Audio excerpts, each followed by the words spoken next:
definitive jazz piano course. My name is Alejandro bernard-papachryssanthou, and it is my pleasure to be working with you today. First and foremost, I'd like to thank all of the viewers and watchers out there who've been leaving encouraging messages in the comments. I can't tell you how much they mean to me, how good they make me feel, and how inspired I am when I read them to keep on making videos. It lets me know that I'm on the right track. So thank you, and if you're enjoying these videos and you feel authentically led, please leave a comment. I really do appreciate them. In this video, I'll be teaching you how to play blue bossa in a variety of ways such that you can thrive as a solo pianist, you can function in a duo as an accompanist, or you can participate in a chamber group or trio and comp. If you look at the description, you'll notice that I've outlined each section with a timestamp, and each section has a corresponding PDF file that you can use to either follow along in the lesson, or if you're a teacher, you can download them for free and use them as lesson plans. We'll begin with a warm-up section designed to prime you for the rest of the video. Next will come an easier Bossa Nova section that teaches you authentic Bossa Nova rhythms. After that is a more challenging Latin jazz section that will show you how to play in a combo. And finally, there's an advanced piano study that covers the wonderful contributions that Michel Camilo has made to this song. Before we begin, don't forget to like and subscribe, and also I want to draw your attention to my piano shirt. This was given to me by a subscriber. Thank you so much, and I'm always hoping for the day when somebody asks you, hey man, where's your piano shirt? It's right here. This is my piano shirt. All right, let's get warmed up. So the first thing you're going to notice is we have this bossa rhythm pattern. Let me play it for you just so you know what it sounds like. 1, 2, 3, and.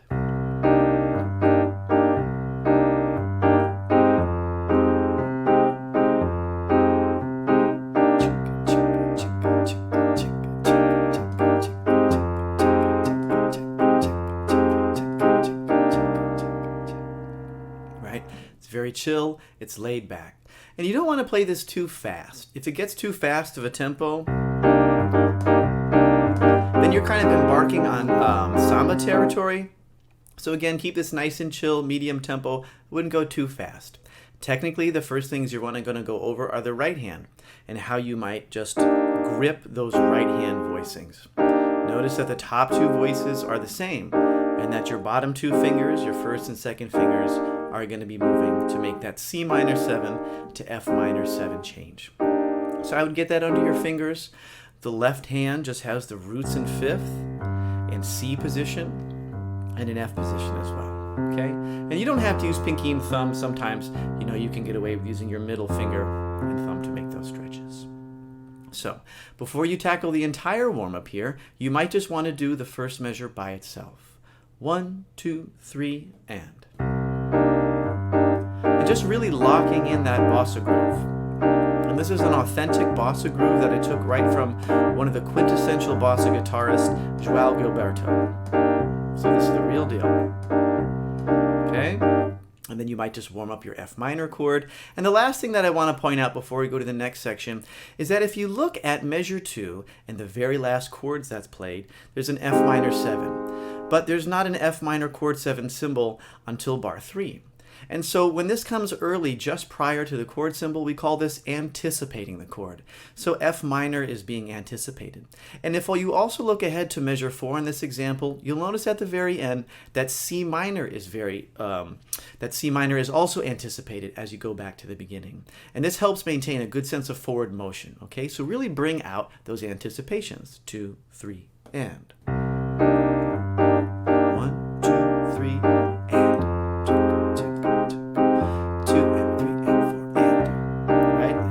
That forward momentum going. Good. So that's the first bossa rhythm. Let's look ahead to the melody check now. And so basically what I'm trying to accomplish is just give you some really good fingerings that you can use when you play the melody to this piece.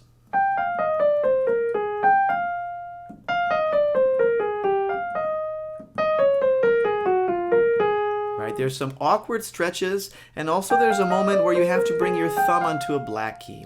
And so I just want to briefly mention that anytime you bring your thumb onto a black key, just make sure that you bring your hands forward into the key bed. Because if you don't, you're going to have this awkward tension in your wrist, and you don't want that, okay? So here's thumb on black key, bring that hand in, turn over with 3, and here's 3. And you can finish the melody if you like.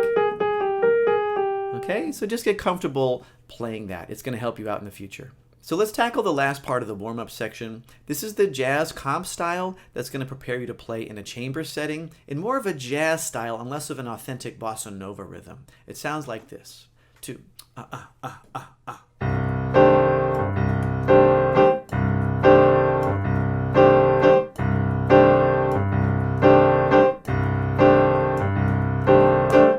Right? It's a little bit faster and it's a little bit more intense.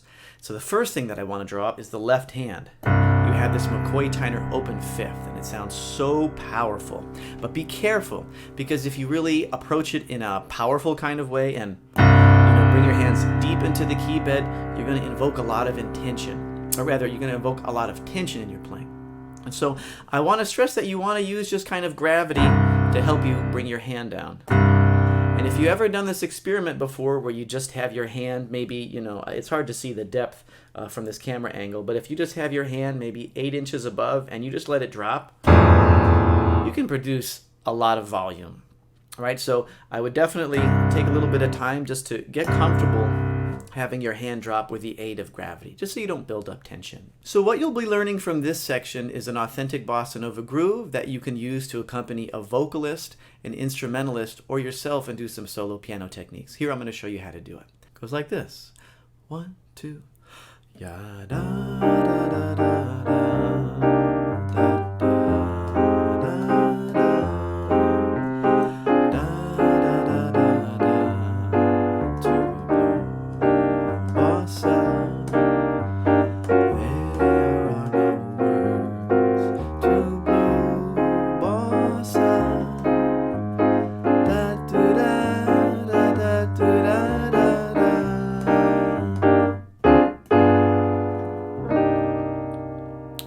And so that's one way that you might play this piece. The other way that you can use this resource is if you take the melody in the right hand and you take the bass in the right hand. I love this type of texture.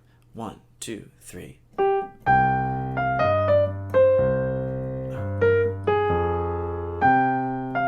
to keep good rhythm. 2, 3.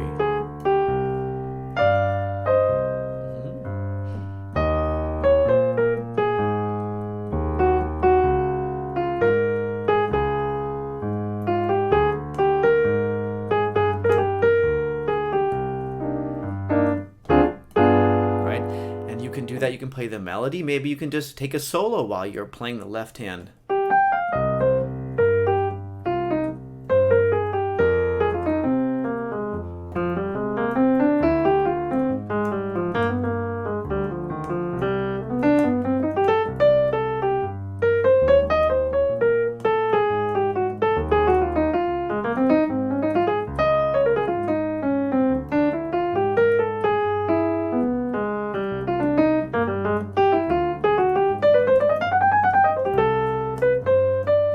Before I get too carried away.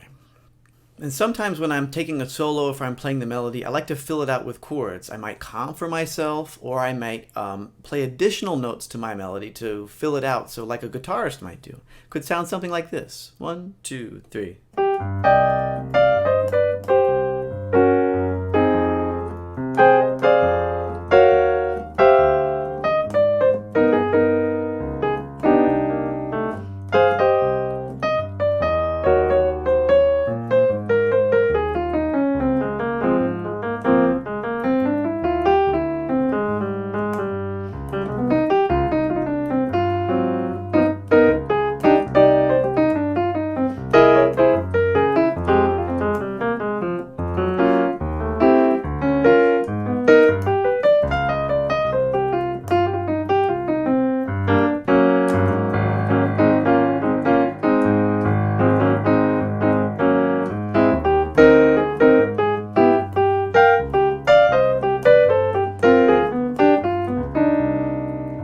So you might be able to do something like that, right? Just a couple ideas to get the juices flowing. All right, so now we're in the jazz section. And the main difference between this section and the previous section is that now we're incorporating more jazz or Latin jazz rhythms as opposed to being truly authentic bossa nova. So let's hear the piano part. It sounds like this.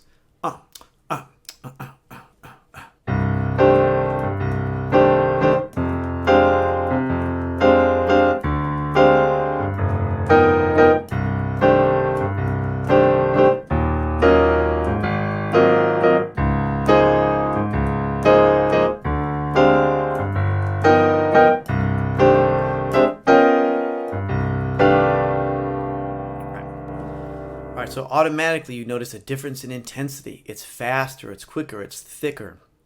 And so we have this left hand kind of stride pattern, again with that open fifth. And if that's too technically demanding, just like we did in the warm-up,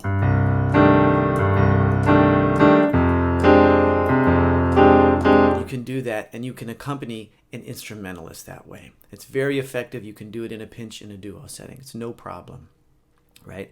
And say if you're in a trio setting and you have a bass player and you don't want to play those roots necessarily, though you still can, it's fine. You have these two-handed voicing, right? So you can use those to comp and get around and learn the changes to this. Additionally, if you're in that setting, you can just take this left-hand part, right? And you can use it. The bass player's covering the bass part. You've got the chords in the middle, and now you can solo and you can play the melody. Right? So there's a variety of ways that you can use this. I guess the most useless part of this sheet is the right hand of the piano, right? You know, I don't, other than just playing that as a two-handed chords, you know, I wouldn't study that too intensely. So, right. So now let's say if you wanted to do some solo piano. 1, 2,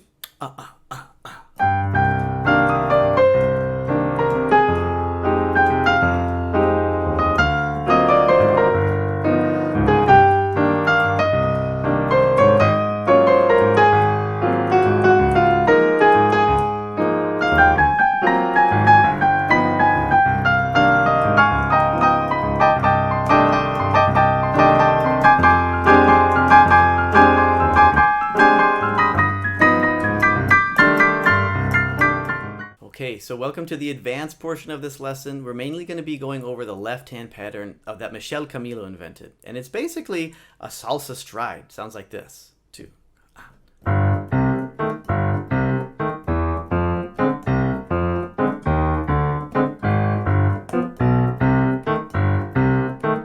And so he's incorporating this tumbao bass while he's interspersing a chordal hit in there. And I'm only using thirds and sevenths in the left hand, but I think he goes like all the way in the middle of the piano. And that's a big leap to do. It's really technically demanding. And he does it while soloing, he does it while playing the melody, and just the rhythms that are required are really stupendous. So this is a great contribution and definitely worth studying if you want to get into salsa piano. So here's how I might do it in action if I'm going to play it myself.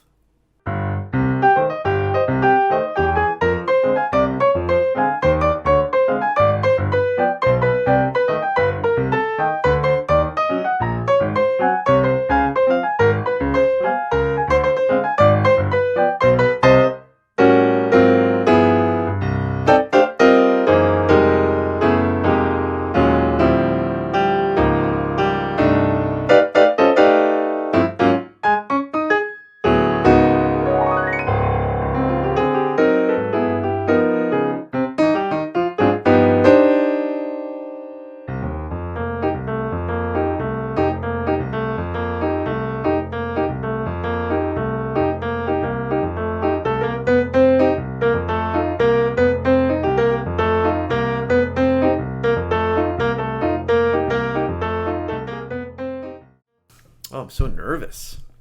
I was getting nervous before these recording sessions. I want to do a good job and stuff. Okay.